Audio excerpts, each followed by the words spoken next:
Paano po natin masasabi na lifeline rate?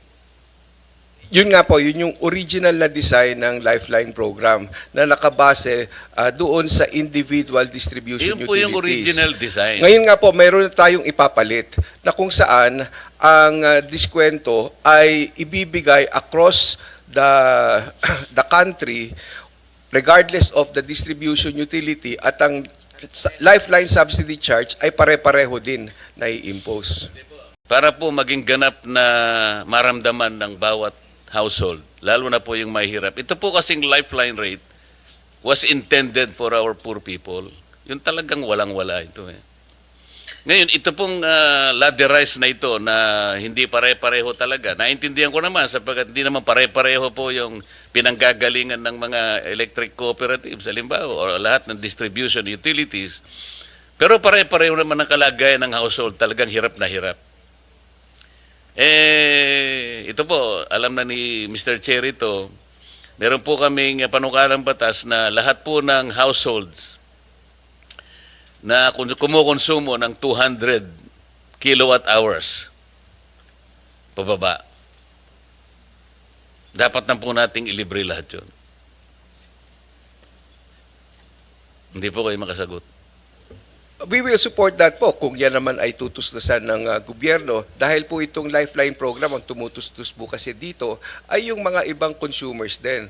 This is a form of cross-subsidy. Pero yung pong inyong prinsipyo na pinapanukala, ito po ay ang gagawin naming bagong disenyo ng Lifeline program na kung saan ang makakabenepisyo doon sa diskwento ay across the board pero hindi lang maibibigay yon at 200 bagkus maaring ito ay 50 kilowatt hours, 50 kilowatt hours at 30 kilowatt hours. Ganun lang po kasi pinag-aaralan natin naman din ang magiging impact niya doon sa Lifeline subsidy charge. Hindi naman po kayo magpapasyan yan eh.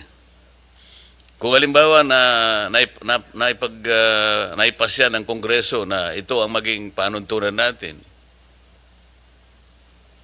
200 kilowatt hours parang subsidy na po sa lahat na. Yun po kasi ay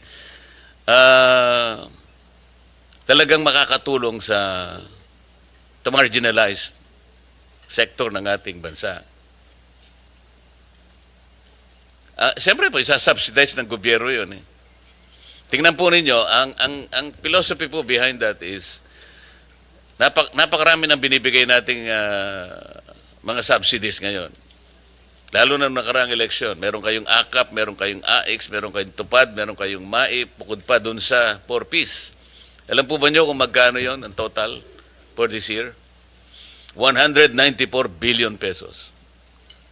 Pero wala namang record kung kanino napunta yon at kung paano nagkaroon ng transformation sa lahat ng mga mahihirap nating kababayan. Pero pag nilibre natin, let's say 200 kilowatt hour consumption, siguro 100 billion lang po yun. So nakatipid ka ng 94 billion. Yun po yung philosophy behind this. So, yun pong affordability issue. Naayos natin. Bababa po yung kanilang elektrisidad. Lalo na po yung mahihirap. Ngayon, kung naipasa pa po natin ang isang panukalang batas na alisin natin ang 12% VAT, immediately, bababa ang kuryente. Gusto ko po kasing kausapin ang DOE. Natulungan din kami. Kasi sasabihin ng DOE, hindi natin pwedeng, bakit hindi natin pwedeng gawin? Hindi ba nila alam kwentahin? Kasi maaaring ang DOE kaya niyang kwentahin ito. Ano ang impact sa mga industries natin? For example, particularly the manufacturing sector. Anong impact kapag ka naibaba mo ang production cost nila? Lalaki ang kanilang output. Para ko nang nakita yon. Kasi tinitingnan lang natin yung mawawala sa atin sa collection ng taxes. Bakit hindi nila tingnan kung gaano ang ilalaki ng ating economy? Siguro kapag binaba natin, inalis natin ang VAT, yung kapalit naman nun is probably triple the economy. So, mas malaking buwis ang makukwenta. So, imbes na pag-usapan natin yung kawalan ng kusang Sabay ka kukuha ng, kukolektahin ko dyan kapag sasabihin ko naman sa kanila, problema mo yun, ikaw ang taga-kolekta eh. Bakit mo akong problema niyan? Ang problema ko lang, i-depensa ko kung ano yung sinasabi ng batas. Affordable, transparent, reasonable, competitive. Eh, sinasabi ng IPIRA eh. Ba't mo kasi nilagyan ng VAT? Kaya nga naging exorbitant. Ang pinagmulan natin ay affordable. Ba't nyo nilagyan ng 12% VAT? Sino bang may idea nun, Mr. Chair? Wala naman dapat. Basahin po ninyo yung IPIRA in its original form. Wala talaga eh. Bigla na lang nagkaroon ng 6% VAT pagkatapos binigyan na naman ng another 6%. Kaya, tanggalin natin yon. And then we will present a study na kapag ginawa natin yon, ang ating manufacturing sector talagang lalaki. Ito po yung problema. Bagsak po ang manufacturing natin. It is not contributing significantly to our economy. Ang ating pong GDP is consumption-driven. Dapat production-driven. Imagine po nyo yung ating cement industry, Mr. Marasigan, Yusek Marasigan. 70% ng production cost is electricity, power. Kaya po hindi sila gumiginhawa. Ang nakikinabang po ang Vietnam. Ayun pong mga cold storage natin, kaya hindi tayo makaimbak ng pagkain natin. 60% is electricity. Subukan ninyong ibaba ang production cost by way of reducing the rates of electricity. Para ko nang nakita kung gaano ang threefold, maybe fivefold giginhawa ang ating economy. Then, from there, we can collect more taxes. Yun ang gusto naming i-present na alternative. O di, bumaba ang kuryente, tumaas ang economy. Dapat yun ang aralin natin. Tama po. Encouraging all government entities to install and utilize solar PV system or any equivalent renewable energy technology in their government-owned facilities. Bakit po ang title encouraging? Mr. Chair, if you allow Undersecretary Marasigan can Ay, ikaw may kagagawa na naman ito, ha? Sige, tira. Thank you, Mr. Chair. Thank you, Honorable Marcoleta. Under the Energy Efficiency Act, yes, it's mandatory for all government agencies. Hindi, to nakalagay nga, encouraging. It's not Sir, mandatory. mandatory, sir, yung 10% reduction ng kanilang Hindi kasi ang energy title, consumption. encouraging kasi. Opo. Alam mo, you will be guided by the title. Pag sinabi mong ini-encourage mo lang, may option eh. Hindi siya talaga tutupad eh. Pero pag sinabi mong mandating, wala kang option kung di sumunod eh. Tama. Tama po. Kasi halimbawa, in-encourage ka lang ng tatay mo. Nung bata ka pa, ligawan mo si ganito. Eh, mukhang ayaw mo. Meron kang gusto, di ba? Hindi ka susunod. Pero sinabi niyang, kasi lalo na nung panahon mo, pag sinabi ng tatay o ng nanay, hindi pwedeng hindi tayo sumunod. Ganun ang Pilipino eh. Pag sinabi mong mandating, nandun yung puwersa ng batas eh. Di ba? Tama po. So, kaya ganun po yung aking ina-emphasize, Mr. Chair. Ito, nakalagay, the solar PV system or equivalent RE technology to be installed must initially supply at least 20% of the agency's electricity requirement. O nangyayari na ba ito? Yes, Mr. Chair. Hindi, Honorable. nangyayari na ito. Meron na pong nag-i-install. O malayo yung sagot mo, pare. Sinasabi ko na nga sa iyo huwag yung encourage Pag minandate mo, lahat sila, this is addressed to all agencies Para sasagot mo, meron na po. Kaya hindi tayo nagkakaroon ng 20% ito At least. Ngayon, kung magawa niya 25, 30, di lalong maganda. So itatanong ko nga kasi it has been more than 2 years, sir. Puro tayo resolution.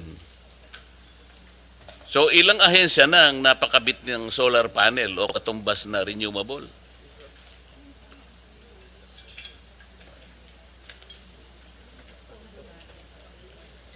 Yeah. Ilan na? Meron po kaming 8 project na na-install na. 8 pa lang. Yes po. Ilan po ba ang ahensya na ina-address nitong resolution na ito?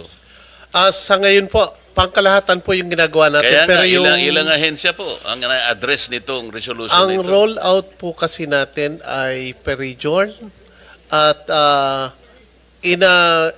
binubuo pa natin yan under the Government Energy Management Program kung saan po mandatory po yung minimum 10%. O yung ginawa niyong mandatory, 10%. Ang sinasabi ng resolution, 20%. Paano? Bakit ganon? Kayo mismo, hindi niyo sinusunod na resolution. Kaya nahihirapan ng kasasagot ang ating sekretary. Ang 10% po kasi is the reduction in their consumption. So isang tool po yung pagtatayo ng mga renewable energy like solar rooftop installation para matulungan sila sa reduction. Pero hindi naman po ibig sabihin nun is hindi na sila mag-a-apply pati. So ilan po yung tinarget natin, more or less, agencies? Sa ngayon po talaga nasa rollout pa lang po kami at including the local governments naman po ang kasama na namin. Kaya nga, bigyan mo ballpark, ilan po ang agencies na tinatarget nitong resolution na ito? Mr. Chair, dapat yan lahat, no? Kaya nga, Pero, mga ilan? Minimal pa lang ang nagawa. Kasi ang process yan, mag-audit kami, magmumowa, may audit sila, titignan namin yung mga pumbilya, tapos i-advise namin kung anong solar ilalagay. No? So, right now, we have agreements with DOH. I think ongoing And some yung CHED, LGUs. TESDA, and then some LGUs dito sa Metro Manila with Valenzuela, Navotas, Makati. We're entering to agreements para ngayong year sana maumpisahan na siya full scale. But we cannot just say to all agencies, so i-reduce nyo kasi they need our technical assistance na rin para malaman nila anong aircon yung lalagay nila, anong bumbilya. So with the limited capacity that we have, it's small compared to the whole whole of government. Yeah, alam ko Mr. po Chair. yun, Madam Secretary. Kaya ko lang tinatanong if it is addressed to all agencies para lang malaman natin gaano tayo kabilis, gaano tayo ka-slow. Let's say X number of agencies. Ngayon, ang sabi mo after 2 years, ilan yun? 6 o 8 pa lang nakapag-comply. So you have, let's say, 1,000 agencies as the targeted universe. After 2 years, ay 6 lang ang nakakomply. So you have baka 28 years ang abutin natin bago natin ma-cover. Yan sinasabi ko, ganun tayo kabagal. Kaya hindi rin natin mafe-feel pagka ganun eh. Sayang naman yung initiative kung hindi naman pala magagawa ng ganung kabilis. So nasasayangan lang yung effort natin. Kaya ko po tinatanong, if this is the way to not only to economize but they produce their own electricity to help each other, sana nakikita natin ang sustainability, yung manageable sana. Hindi ganito po na ang nakikita natin, nakaka-discourage, imbes na nakaka-encourage po. Yung waste to energy, Madam Secretary, hindi naman po bago ito eh. Meron na tayong 9513, yung Renewable Energy Act of 2008. Ito may mandate na rito, Yusek Marasigan, hindi ba? Opo. Pero ang sabi ninyo, sa ngayon, 13 WTE projects pa lang. Tama ba ito? Mr. Chair, 13 nga kasi hindi viable yung ibang Kaya nga, 13, negosyo ano? Although your department greenlit the same as of 2022. So that was 3 years ago. Pero out of the 13, 6 lang ang operational. Yusek Marasigan. Kasalanan mo na naman ito. Bakit ba gusto mo yung number na 6? Tingnan mo kanina, yung PB system, 6 lang ang ano. Ngayon, ito na naman, WT, 6 na naman ang nagko-comply. Mabuti pa ang NEA, alam mo, wala akong may tatanong sa kanila eh. Kasi ang NEA naman kasi, sa kaibahan ng iba, ito, huwag kayong magagalit. Si Mr. Almeda, kahit na busy-busy yan, kung minsan ite-text ka niya, Sir, kumusta ka? Meron ka bang mga issue na ganito, ganyan. Yung parang pinapaalalahanan ka eh. Pero si Yusek Marasigan, kahit minsan hindi ako tinext niya. Para nalalaman sana na nagkakausap man lang tayo. Akala mo ba napakalit ng problema ng bansa natin sa electricity? Lalo naman ang ERC. Mamaya po babalikan ko kayo. Commissioner Digal, kayo po ay isa sa mga alam kong siyang pinaka-cooperative sa ERC. Sinasabi ko na sa inyo. Very reliable, very consistent. Pagka tinext mo yan, hindi pwedeng in less than 2 minutes sasagutin ka niya. Hindi kagaya ni Coco Nograles. 2 araw bago ka sagutin. Ako, mabilis ako No, si chairman. Kaya naman sa tuwing naghihiring kami, kahit kaming 2 na lang, hindi ko iniiwanan ito. Mr. Ang Chair. dami kong gustong itanong, Mr. Chair, baka humaba lang ako, magalit ka sa akin eh. Mr. Chair, Yes, ma'am. yung sa WTES, marami talagang hindi feasible. So right now, meron po kaming nakaset na i-auction na namin yung WTE, especially Metro Manila. Identifying yung mga problema, pero this is together with DNR, MMDA, DOE, and ERC. So hopefully maka-award kami by first quarter of next year. Okay. And Mr. Chair, dadako ako ngayon dun sa affordable. Kanina pinag-uusapan natin yung quality, reliable, and secure supply of electric power. Pero yung affordable, nandun din po yun. Section 2, paragraph B. Tama, President Nograles. So yung affordable, ito yung walang kamatayang issue, yung affordable na to. 24 years ago, we crafted a law. Ang pangalan ay IPIRA. Talagang nakalagay, affordable. Tapos pagka binasa mo pang pababayan, transparent and competitive. Mga ganun competitive price of electricity. Fair. Under a regime of free competition. In order to make our products globally competitive, nakalagay. Pero talaga pong hindi natin very elusive yung affordable. Kasi unang-una tingnan po ninyo yung lifeline rate program natin, which is stipulated under Section 23 of EPIRA.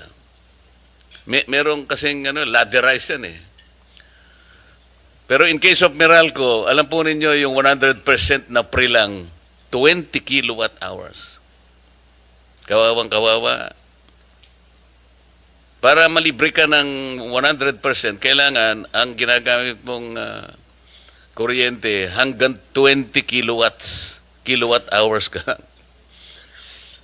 Para nagsindi ka lang ng 3 bumbilya maghapon, tapos tigilan mo na yan. Bakit po ganon, Madam ERC? Sa Meralco, ang consumption bracket discount niya po ay, let's say, 0 to 20 kilowatt hours, 100%.